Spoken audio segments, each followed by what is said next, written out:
Kolkata is bigger than any other city in India.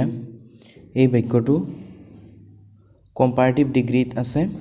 এই বাক্যটো আমি পজিটিভ ডিগ্ৰীলৈ আনিব লাগে। ডিগ্ৰীসমূহ পৰীক্ষাত বহুত ইম্পৰ্টেণ্ট। ট্ৰান্সফৰমেশ্যন অফ সেন্টেন্স এই বুলি আহে, ইয়াৰ পৰা 4 মাৰ্ক আহে। ডিগ্ৰী আহিব এটা বা দুটা। সিম্পল, কমপ্লেক্স, কম্পাউণ্ড এইবিলাক বাক্য সিম্পল থাকিলে কমপ্লেক্সত, কমপ্লেক্স থাকিলে সিম্পলত বা কম্পাউণ্ডত এনেকৈ নিবলৈ আহে। আৰু এফাৰ্মেটিভ, নিগেটিভ আহে। তে ডিগ্ৰীটো এই বাক্যটো Kolkata is bigger than any other city in India. এই বাক্যটো যিহেতু ইয়াত বিগাৰ ৱাৰ্ডটো আছে, গতিকে সেন্টেন্সটো কম্পাৰেটিভ ডিগ্ৰী আছে। Big, bigger, biggest.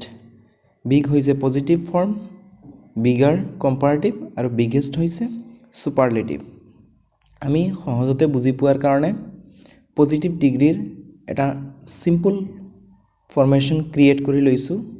এই ফৰ্মেশ্যনটো হৈছে no other plus noun plus a group of words plus verb plus as plus positive degree plus s plus subject।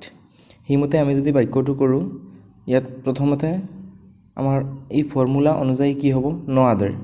পিছত কি আছে, no other plus noun। Noun দিলোঁ কি আছে ইয়াত, যেহেতু ইয়াত নাউন ৱৰ্ডটো কি আছে, city, no other city। পিছত a group of words, এই ৱৰ্ডছখিনি আমি বাক্যটো তেনেকৈ in the field, in India, in Northeast, in Assam, in the classroom, এনেকুৱা যিবিলাক ৱৰ্ড আছে এইবিলাক আমি গ্ৰুপ অফ ৱৰ্ডছ হিচাপে ধৰি ল'ম আৰু চিধা চিধি সেন্টেন্সত লিখি দিম আনসাৰত। no other city in India, পিছত আছে ভাৰ্ব, ভাৰ্বটো ইয়াত আছে is, in India is, ইয়াৰ পিছত ফৰ্মুলা মতে আমাৰ আছে as, বহাই দিলোঁ as, is as। ইয়াৰ পিছত সেই কম্পাৰেটিভ ৱৰ্ডটোৰ আমি পজিটিভ ৱৰ্ড ল'ব লাগে। বিগাৰৰ কম্পাৰেটিভ, বিগাৰটো আছে কম্পাৰেটিভ, পজিটিভ হ'ব বিগ, is as big, আকৌ as লিখি দিলোঁ। ইয়াৰ পিছত ছাবজেক্টটো আছে কলকাতা, হৈ গ'ল। no other city in India is as big as Kolkata, হৈ গ'ল আনসাৰ।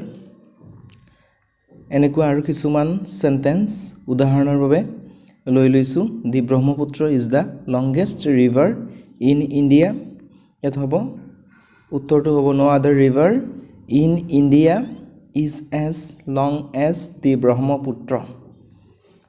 পিছৰ বাক্যটো আছে দি ভূপেন হাজৰিকা সেতু at Dhola Sadiya is the longest bridge in India. এইবিলাক বাক্য পৰীক্ষাত আহিছে। উত্তৰটো হ'ব no other bridge in India is as long as Bhupen Hazarika সেতু এট ধলা শদিয়া। পিছৰ বাক্যটো লৈছোঁ আমি Atul is the best boy in the class. ইয়াৰ পজিটিভটো হ'ব no other boy in the class is as good as Atul. একদম সিম্পল ফৰ্মুলা।